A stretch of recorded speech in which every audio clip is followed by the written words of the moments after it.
ုန်းကြီးတွေလှူလဲရတယ်မလှူလဲရတယ်ဘာမှမဖြစ် ဘယ်တပွဲကိုသိန်းရာနဲ့ချီပြီးယူသွားတယ်ဟာအဲ့ဒါမင်းတို့စောက်လို့ ကိုဟာသူကိုယ်တိုင်လည်းပဲစွန်းတစွန်းလောင်းမှုတဲ့ပုံ အဲ့ဒီတောက်ဆန်တွေကမင်းတို့စောက်လို့လား ခွေးကခဏခဏဟောင်းနေတဲ့အခါကျတော့အေးရေးပြက် သလားနဝဒနာဖသိန်းသိန်း NLD နောက်ဆုံးဒေါအောင်ဆန်းစုကြည်ကို တဲ့ဆေးကြောင်းနေတာတဲ့အကုန်လုံးပတ်ပြီးတော့ရန်ပတ်ပြီးတော့ဆဲ စောက်ပေါ်မိန်ကုန်နေပြောပြီးတော့လူတွေကိုဆက်လိမ့် အစိုးရလည်းတာဝန်ယူမထားဘူးစစ်တပ်ကလည်းတာဝန်ယူမထားဘူး ခေါ်ရမပြောပါမိမိကိုယ်သာကိုယ်ွယ်ရတဲ့ ဟောင်းနိုင်ထကြည့်မနေနဲ့တဲ့မဟုတ်ဘူး ဖုန်းကြီးတွေသွားကိုယ်ွယ် ဒီဗီဒီယိုလေးကတော့အားလုံးလည်းပဲတွေ့ပြီးမြင်ပြီးကြားပြီးလို့ဦးစင်းထင်ပါတယ်ခဏတိုင်းမှာပဲเนาะဒီကရုံပြောင်ပြောင်တဲ့လူထိတ်ပြောင်ပြောင်တဲ့လူပေါ့ဒီလိုဦးစင်းတို့လည်းပဲတွေ့မိတာကြားပါပြီဒါပေမဲ့လို့ဦးစင်းတို့လည်းပဲဘယ်ယဟန်တန်ခါကမှသူ့ကိုဖတ်ပြီးတူပြီးဘယ်သူမှမပြောဘူးဦးစင်းကလည်းပဲဒါကြည့်ရတာမျက်စိနောက်လို့မို့လို့ဒီလိုလေးပြောမိတာ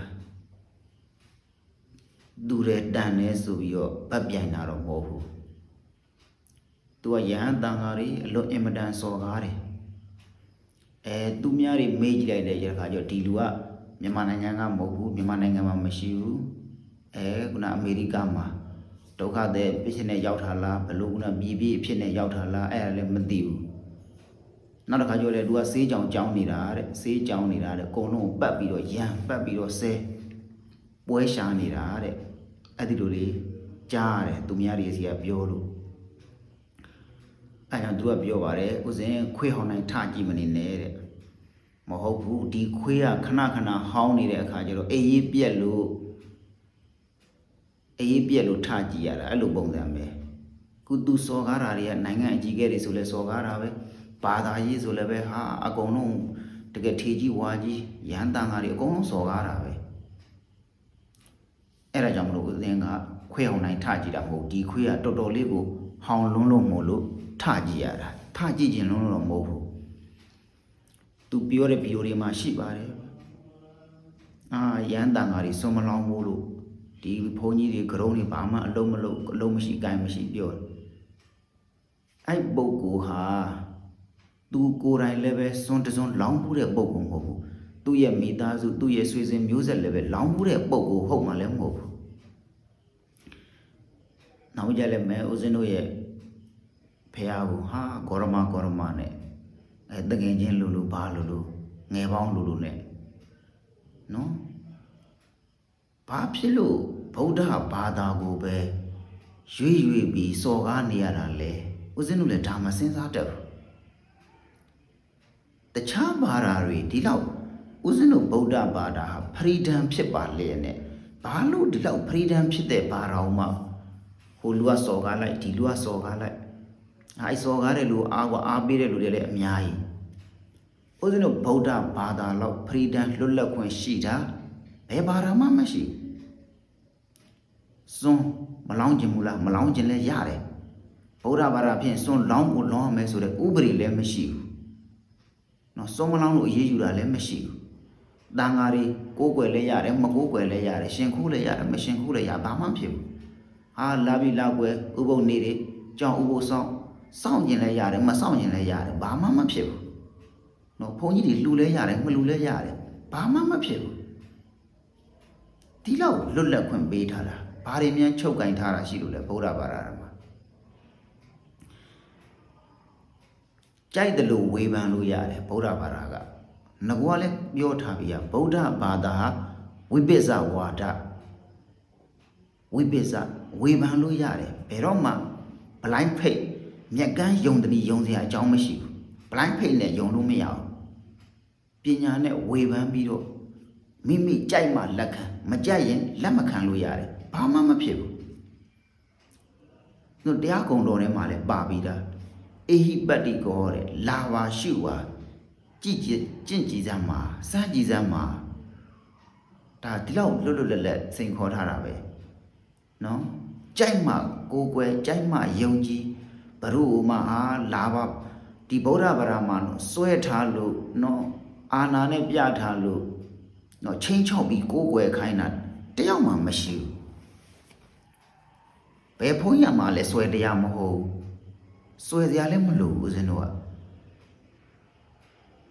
ခုနလိုပေါ့တရွာလုံးပဲခရစ်ယာန်ပြောင်းမွတ်စလင်ပြောင်းဘယ်ဘုန်းကြီးမှဝမ်းနေမနေဘူးဘယ်ဘုန်းကြီးမှမျက်ရည်ကျမနေဘူးဘယ်ဘုန်းကြီးမှဆွမ်းစားမပြတ်ဘူးတရွာလုံးမကလို့တစ်မျိုးလုံးပြောင်းဘာသာပြောင်းသွားတစ်မျိုးလုံးမကလို့ဒီမြန်မာတနိုင်ငံလုံးဘာသာပြောင်းသွားလည်းပဲဘယ်ဘုန်းကြီးမှဝမ်းမနေဘူး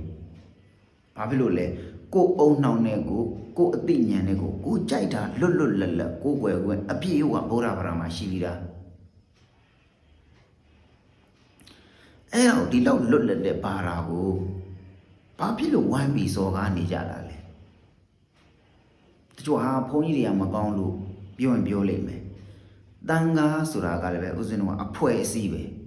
တန်ခါဆိုတာအဖွဲ့အစည်းပဲနော် institution တစ်ခုပဲဒီလိုအဖွဲ့အစည်းတစ်ခုမှာဘယ်အဖွဲ့အစည်းပဲဖြစ်နော်ဇင်လုံး6ပြစ်ကင်းသဲလဲစင်ဆိုတဲ့အဖွဲ့အစည်းဆိုတာရှိကိုမရှိဘူးခရစ်ယာန်မှာလည်းသူကောင်းတဲ့လူတွေရှိတယ်မွတ်စလင်မှာလည်းကောင်းတဲ့လူတွေရှိတယ်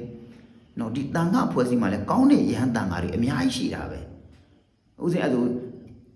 မကောင်းတဲ့တန်ခါတွေမရှိဘူးလားရှိပါတယ်မကောင်းတဲ့တန်ခါဆိုတာလက်ချွေရည်လို့ရတယ်ကောင်းတဲ့တန်ခါတွေစာသင်တိုက်တွေတွားကြည့်မလားတရားရိပ်တာတွေတရားစခန်းတွေတွားကြည့်မလားနော်24နာရီပတ်လုံးပရိယပฏิပတ်ဒါတွေအားထုတ်နေတဲ့ပုံကိုယ်တွေအများကြီးရှိတယ်ဒီလိုကြိုးကြိုးစားစားအားထုတ်နေတဲ့ပုံကိုယ်တွေကြတော့ဘဒူမှချီးမွမ်းအောင်ကောင်းမှန်းဘဒူမှသာဓုခေါ်အောင်ကောင်းမှန်းတယောက်မှမသိကြဘူးဘဒူမှမချီးမွမ်းကြဘူးခုနလိုကဲ့ရဲ့စရာလေးနော်မြန်မာပြည်မှာတန်ခါ4သိန်းရှိတဲ့ထဲကကဲ့ရဲ့စရာလေး3 4 5ပါးနော်10ပါး15ပါးအပါး20အပါး100အဲ့ဒီလိုကဲ့ရဲ့စရာလေးရှိပြီဆိုလို့ရှိရင်ဟာကဲ့ရဲ့လိုက်တာအပြစ်ပြောလိုက်ကြတာနော်ပွက်ကလုံးကိုညံလို့တိပိဋကတပါးပြီးသွားတယ်ဟိုတလောကလူကမန္တလေးမှာဝတ္တန်တကအလွန်အင်မတန်ပြီးဖို့ခက်ခဲတဲ့စာမေးပွဲတွေအောင်မြင်ဖို့ခက်ခဲတဲ့စာမေးပွဲတွေဒီလိုတွေတိပိဋကကြီးပြီးသွားတယ်ဘိယွန်သားကြီးပြီးသွားတယ်ဝတ္တန်တကပြီးသွားတယ်သာဓုခေါ်ကောင်းမှမသိဘူးချီးမွမ်းကောင်းမှမသိဘူးနော်အဲ့ဒီလိုပွဲဆိုတာဒီတန်ခါ4သိန်းထဲမှာလက်ချိုးရည်လို့ရတယ်ဘယ်နှပါမှမရှိဘူးအဲ့လိုကောင်းတဲ့ဥစ္စာကြရင်တော့ဘယ်တော့မှဘယ်သူမှမပြောဘူးဘယ်သတင်းမီဒီယာမှလည်းအင်တာမပြဘူးဒီကောင်းတဲ့သတင်းတွေကြလျှို့ဝှက်ထားလိုက်တော့တာဒါကြောင့်မလို့ဘာသာရေးကိုဗုဒ္ဓဘာသာမှာကြိုက်တဲ့နေရာမှာစုံစမ်းနော်နားမရှင်းတာနားမလဲတာလက်ခံလို့မရတဲ့ဥစ္စာဆိုလို့ရှိရင်လည်းပဲဝေဖန်လို့ရပါတယ်ပြီးရင်လည်းပဲကိုမရှင်းကိုမသိဘူးဆိုလို့ရှိရင်လည်းပဲမေးမြန်းလို့ရတယ်ကိုမေးမြန်းလို့တဘာဝယုံတိအာဂမယုံတိမကြဘူးဘုရားဗရာကိုမယုံကြည်ဘူးမကိုးကွယ်ခြင်းမှုအေးစေပဲဘိုင်တတ်တာလှုပ်လိုက်ဟုတ်တယ်မလားကိုညံတဲ့ကိုပဲဘုရားဗရာဘုရုမှန်ဆွဲမထားဘူးဘုရုမှန်ဆွဲမထားဒီလိုဆွဲမထားတဲ့ဘာသာနော်ဘာမှခုနလိုဘာနဲ့မှမဆွဲဘူးယာရုနဲ့လည်းမဆွဲဘူးအာနာလည်းမဆွဲဘူးပါဝါနဲ့လည်းမဆွဲဘူးနော်ငွေကြေးနဲ့လည်းပဲမဆွဲဘူးကိုကြိုက်မှကိုယ်ွယ်ဗုဒ္ဓဝါဒဟာဝိပဿနာဝါဒပဲအဲ့ဒါကိုခဏစော်ကားနေလွန်းလို့အဲ့ဒါကြောင့်ဦးဇင်ကဒီမှာပြပရောက်နေတဲ့ဒီကစေးကြောင်ကြောင်းနေတဲ့ဆိုတဲ့လူစေးကြောင်ကြောင်းနေတဲ့လူခဏဟောင်းနေလို့မလို့အေးပြက်လို့မလို့ဦးဇင်းကနော်တန်ဃာတွေရဲ့ကိုးစားထပြီးပြောပြတာနော်ဘယ်ဆရာတော်ဘယ်တန်ဃာတော်မှပြောမှာမဟုတ်ဘာဖြစ်လို့လဲသူမှမတူတာ level မှမတူတာဘာဖြစ်လို့လဲကိုစားဖို့ကိုပဲနော်ကိုစားဖို့ကိုလေးပဲသူတို့ကသိတာလေခုနလိုပေါ့မြန်မာနိုင်ငံမှာဘာသာရေးနဲ့အတန်ရှင်းရှာဆရာတော်ကြီးစော်ကားဆရာတော်ကြီးပြမအဲ့ဒါဆိုလို့ရှိရင်မြန်မာပြည်ရဲ့လူတွေကဘာသာရေးထိတဲ့ခါကျတော့မခံတဲ့ခါကျတော့သူက view တွေတက်တော့ဒီကရတဲ့ဒေါ်လာနဲ့ဒီကဝင်နဲ့စားတော့ကိုယ့်ဘုတ်ကိုပဲကြည်တာအဲ့လိုပုံစံအဲ့ဒီတို့ကဒီဘာသာရေးနဲ့အတန်ရှင်းရှာပြီးတော့ဆဲဆိုပြီးမှရတာနဲ့မှစားတော့နေရတာနော်စေးကြောင်နေလဲကိုယ့်ဘာကိုနေဒါမှမဟုတ်ဘာသာရေးကိုတကယ်ကိုထဲဝင်သိကျင်တယ်ဆိုလို့ရှိရင်ကြိုက်တဲ့ဥစ္စာကိုမေး ဒီလောက်လွတ်လပ်တဲ့ဘာသာကိုပဲဘာမှမကိုးကွယ်ခြင်းဘူးဆိုလဲရတာပဲဘာဖြစ်တာမှတ်လို့ခုလဲမြန်မာနိုင်ငံမှာရှိတဲ့တန်ဃာတွေ၄သိန်းဘယ်သူမှတာဝန်ယူမထားဘူးအဲ့တန်ဃာ၄သိန်းရဲ့နေမှုထိုင်မှုစားမှုတောင်းမှုအစိုးရတာဝန်ယူထားတာလားစဉ်းစားကြည့်လိုက်အဲ့တန်ဃာတွေနေရေးထိုင်ရေးနော်စွမ်းကွမ်းကိစ္စကြောင်းကိစ္စအစိုးရကလည်းတာဝန်ယူမထားဘူးစစ်တပ်ကလည်းတာဝန်ယူမထားဘူးအခုပါတီတွေကလည်းတာဝန်ယူမထားဘူးနော်မြန်မာနိုင်ငံကလူတွေကလည်းပဲတာဝန်ယူထားတာမဟုတ်ဘူးအဲ့ဒါဆိုသူတို့တာဝန်ဘယ်သူကယူရလဲမန္တလေးမှာရှိတဲ့တန်ဃာကိုမန္တလေးတစ်မျိုးလုံးကတာဝန်ယူမထားဘူးမန္တလေးမှာရှိတဲ့တန်ဃာတွေကိုမန္တလေးမြို့မှာရှိတဲ့တရားရှိတဲ့ပုဂ္ဂိုလ်တွေကပဲတာဝန်ယူထားတာ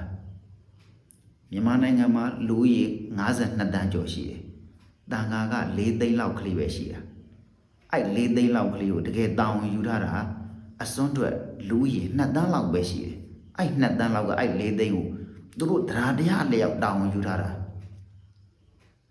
ဘလို့မှဝန်ထုတ်ဝန်ပိုးကြီးပေးထားတာမဟုတ်ဘူး